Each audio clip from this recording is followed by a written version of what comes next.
Hey guys, welcome back to our YouTube channel study warriors.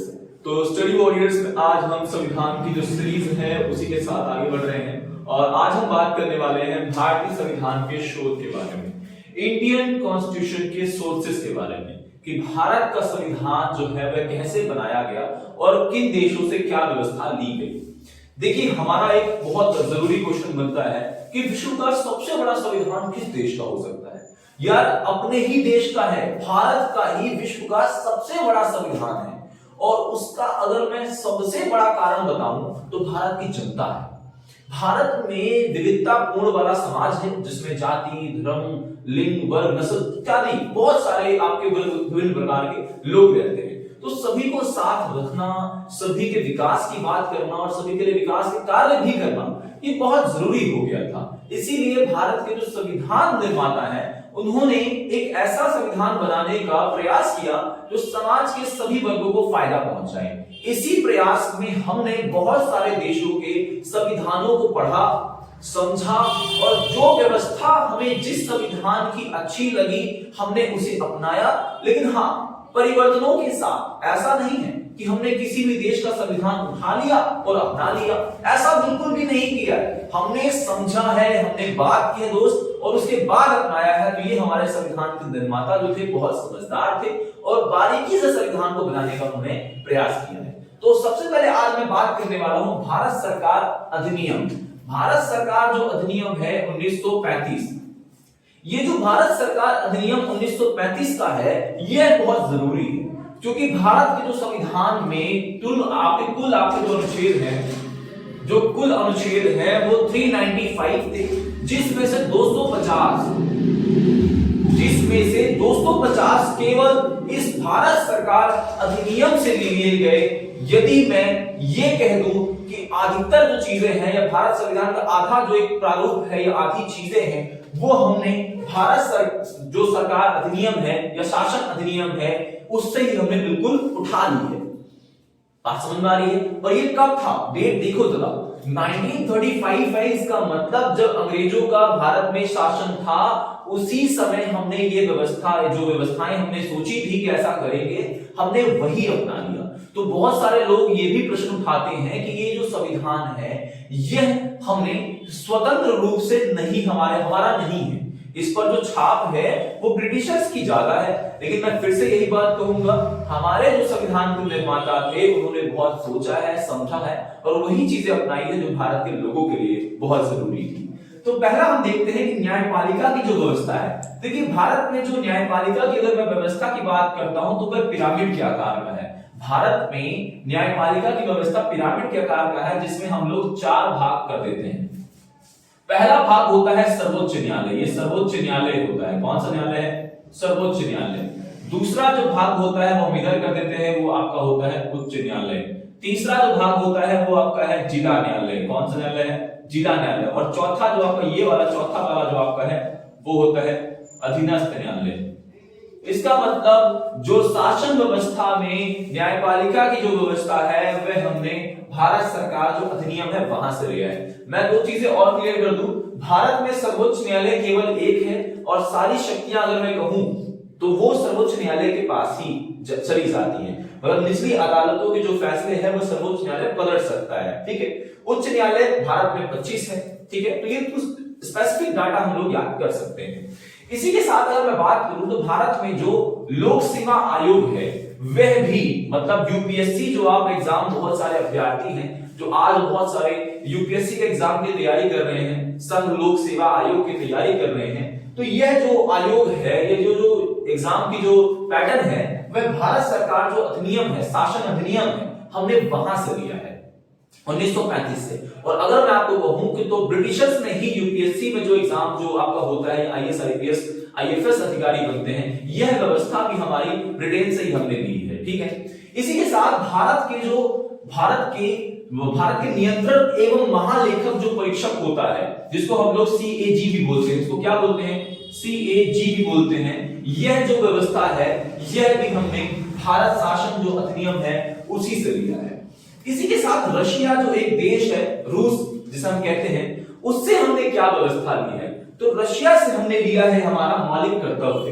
क्या लिया है? मौलिक कर्तव्य, फंडामेंटल ड्यूटीज हमने ली हैं। वर्तमान में जो मौलिक कर्तव्य हैं वह 11 हैं, शुरुआती 10 हुआ करते थे। और यह जो मौलिक कर्तव्य है वह हमने 42वें संशोधन के माध्यम से 1976 में लिया है। मतलब मूल संविधान में इसकी बात नहीं है, इसको हमने 42वें संशोधन के माध्यम से 1976 में अपनाया है। और कहां से लिया है? तो रशिया से लिया है। ठीक है, इसी के साथ कनाडा की जब हम बात करते हैं तो कनाडा जैसे जो देश है उससे हमने संघात्मक व्यवस्था ली है। एक संघ होगा, मतलब केंद्र और राज्य सरकारें होंगी। केंद्र सरकार जो आपका जो स्ट्रॉन्ग कहीं से है, राज्य सरकार थोड़ी सी कमजोर हो जाती है। भारत में एक प्रकार की व्यवस्था है, वो सारा का सारा जो व्यवस्था है वो हमने कनाडा से लिया है, संघात्मक। इसमें शक्तियों के विभाजन की बात भी की गई है, जिसमें केंद्र सरकार के पास कुछ शक्तियां होंगी, राज्य सरकार के पास कुछ शक्तियां होंगी। इसी के साथ सूचियों का वर्गीकरण भी है। आपको पता होगा कि 3 सूचियां होती हैं, संघ सूची, राज्य सूची, समवर्ती सूची।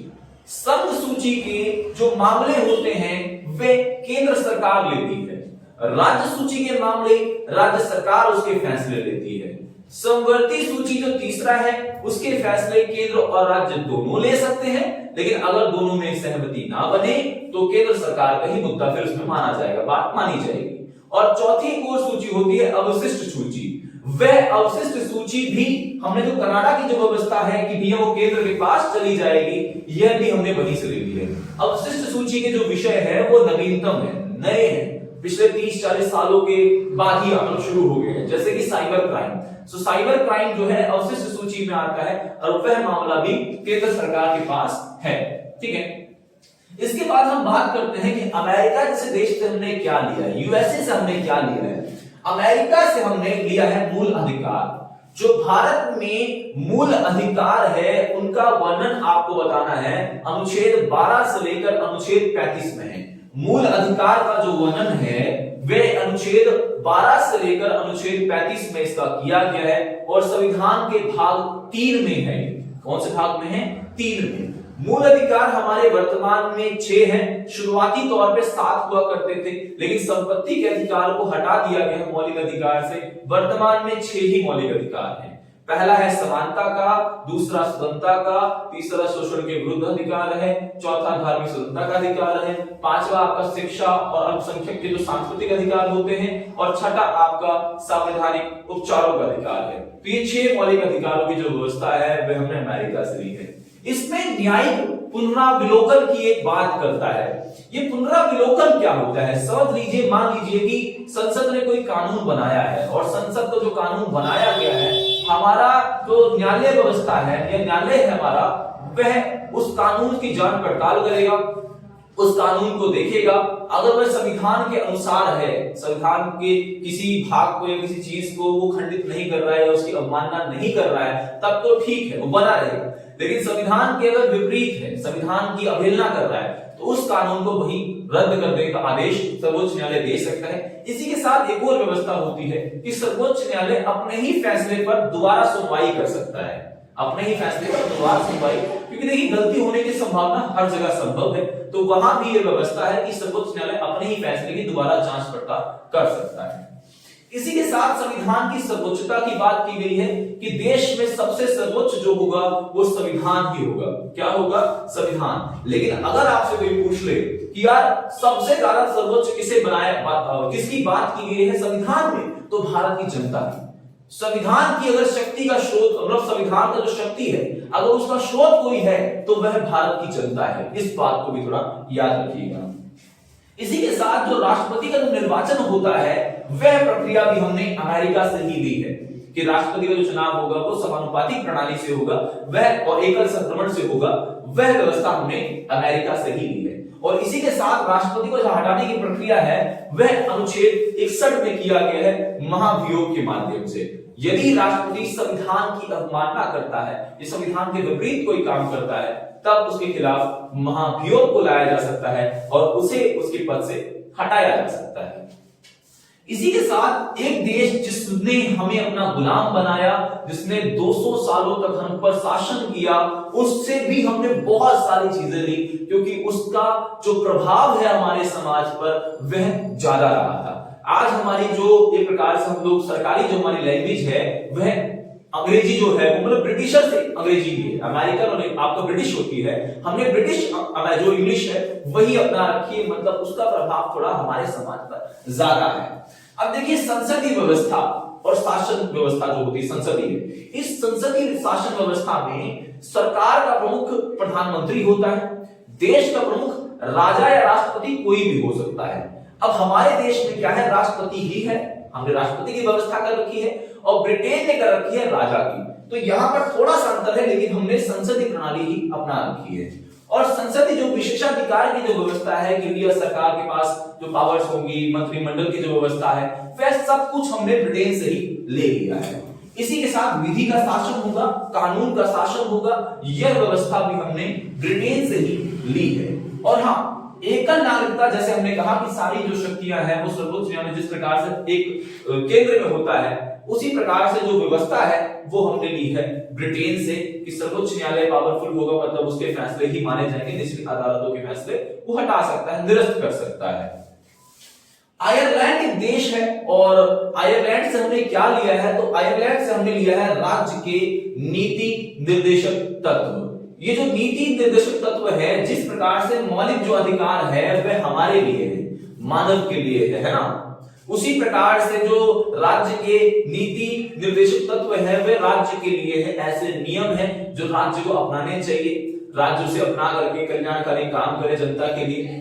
लेकिन राज्य अपनाए या ना अपनाए इसको लेकर फोर्स नहीं कर सकते, यह भी बात इसमें की गई है।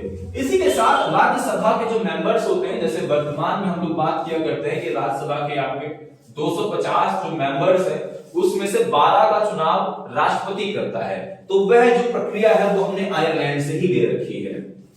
इसी के साथ ऑस्ट्रेलिया से भी हमने कुछ लिया है, वह है समवर्ती सूची। हमने बताया था कि सूची आपकी 4 प्रकार हो सकती है, लेकिन 3 प्रमुख होती है, संघ सूची, राज्य सूची, समवर्ती सूची, अवशिष्ट सूची। तो जो तीसरी सूची है समवर्ती सूची, वह हमने ली है ऑस्ट्रेलिया से, ठीक है। इसी के साथ फ्रांस से हमने एक नारा लिया था, समानता, स्वतंत्रता और बंधुत्व। और फ्रांस में बहुत बड़ी क्रांति हुई थी 1789 में। 1789 में जो क्रांति हुई थी, उसी क्रांति में ये नारा निकल के आया था। बाद में बहुत सारे देशों ने इस नारे को अपनाया, क्योंकि समानता का मतलब है इक्वालिटी, जाति धर्म के आधार पर किसी आधार में भी कोई भेदभाव नहीं होगा। स्वतंत्रता, मानव के ऊपर कोई प्रतिबंध नहीं होगा, वे अपने काम को कर सकता है, कहीं भी आ जा सकता है। बंधुता, भाईचारे को बढ़ावा देना है, क्योंकि देखिए भाईचारा बहुत जरूरी होता है किसी भी समाज में शांति को स्थापित करने के लिए। और जो गणतंत्र की जो व्यवस्था है, जिसमें देश के प्रमुख का जो चुनाव होगा वो वंशानुगत नहीं होगा। वंशानुगत का मतलब होता है कि वह राजा का बेटा ही राजा नहीं बनेगा, जिसमें योग्यता होगी वह ही बनेगा। वह व्यवस्था हमने गणतांत्रिक जो है वह हमने फ्रांस से ली है। इसी के साथ अगर मैं बात करता हूं कि जर्मनी से हमने क्या लिया है, तो जर्मनी जैसे देश से हमने लिया है आपातकाल की जो शक्तियां हैं। क्या लिया है? आपातकाल की शक्तियां। जैसे आपातकाल की अगर मैं बात करता हूं तो इंडियन कॉन्स्टिट्यूशन में जो आपातकाल है वह 3 उसके लिए अनुच्छेद हैं, 352, 356, 360। तो 352 कहता है यदि किसी देश पर जब हमला होता है, बाहरी आक्रमण होता है, तब उसे लगाया जाता है। जब 356 है, राज्य में ही संघर्ष हो रहा है, संघर्ष मतलब एक प्रकार से सशस्त्र विद्रोह हो रहा है, लोग आपस में लड़ रहे हैं, तब जाके 356 लगाया जाता है। 360 जो अनुच्छेद है वह तब लगाया जाता है जब वित्तीय संकट होता है, मतलब एक देश वित्तीय रूप से कंगाल हो जाता है, जिस प्रकार से वर्तमान में श्रीलंका का हाल हुआ था। तो भारत में ऐसी स्थिति 1991 से पहले होने वाली थी, बट हमने जो एलपीजी अपनाया, मतलब उसके कारण यह आपातकाल टल गया था। तो ये फायदा हमने मतलब यूज किया। वैसे अगर मैं आपको बात करूं तो एलपीजी हमने जो अपनाया था 1991 में अपनाया था, ठीक है। तो आपातकाल के साथ साथ जो मूल अधिकार जो हट जाते हैं, मतलब जो मूल अधिकार है, मतलब जो मौलिक अधिकार है, वे आपातकाल के लगते ही हट जाते हैं। यह व्यवस्था भी हमने जर्मनी से ली है। भारत में अगर आपातकाल का सबसे गंदा उदाहरण मैं आपको दूं तो 25 जून 1975 है। 25 जून 1975 को इंदिरा गांधी की जो सरकार होती है वह भारत में आपातकाल घोषित कर देती है। 2 सालों तक आपातकाल रहता है और उस बीच में नागरिक अधिकारों का धज्जियां उड़ा दी जाती, नागरिक अधिकारों की मतलब बिल्कुल ही अनदेखी की जाती है, कोई मौलिक अधिकार ही नहीं था उस समय। मतलब एक शासन कुछ समय ऐसा आया। ऐसा लग रहा था कि भारत से लोकतंत्र भी चला जाएगा, लेकिन कुछ ही समय बाद वापस पटरी पर लोकतंत्र आ गया। 10वां हम बात करते हैं और हमने कहां से क्या लिया, तो मैं दक्षिण अफ्रीका की बात कर लेता हूं। दक्षिण अफ्रीका जो एक देश है, उससे हमने निजता का जो अधिकार होता है, राइट टू प्राइवेसी, कि आप अपनी बातें अपने तक रख सकते हैं, आपको कोई प्रभावित नहीं कर सकता, आप पर कोई दबाव नहीं डाल सकता, यह हमने दक्षिण अफ्रीका से ली है। तो थोड़ा सा ये कुछ जो व्यवस्थाएं हैं हमने बहुत सारे देशों से ली है। तो अभी लोगों को ये लगता है क्या ये तो उधार का थैला है, ये हमने चोरी कर लिया है, हमने कोई मेहनत की ही नहीं है। बट मैं आपको बता दूं ऐसा बिल्कुल भी नहीं है। हमारे जो संविधान के निर्माता थे उन्होंने बहुत सारे संविधानों को पढ़ा है और जो हमारे लिए उपयुक्त था उसी का चुनाव किया है। बिल्कुल एज इट नहीं ले लिया, मतलब ऐसे बिल्कुल ले नहीं लिया है, उसको समझा है, कुछ परिवर्तन किया है, जो उपयोगी हो सकता था उसे अपना लिया है। तो बहुत प्यार से और ध्यान से संविधान को बनाने का प्रयास किया गया था। तो देखिए इस वीडियो में हमने जाना कि भारतीय संविधान के स्रोत क्या है, बहुत सारी व्यवस्थाओं को जाना। और अगर आपको कोई भी डाउट है इस वीडियो से रिलेटेड या इस टॉपिक से रिलेटेड तो आप कमेंट बॉक्स पे मुझे बता सकते हो, बिल्कुल कमेंट करो या मैसेज करो, मुझे बताओ। और हम प्रूफ कोशिश यही रहेगी आपको कि बेस्ट कंटेंट जो है वो हम प्रोवाइड करवा सके, ठीक है। सो मेरी वीडियो, आशा करता हूं कि आपको मेरी वीडियो पसंद आई होगी। तो इसी के साथ जय हिंद, जय Bharat, thank you very much.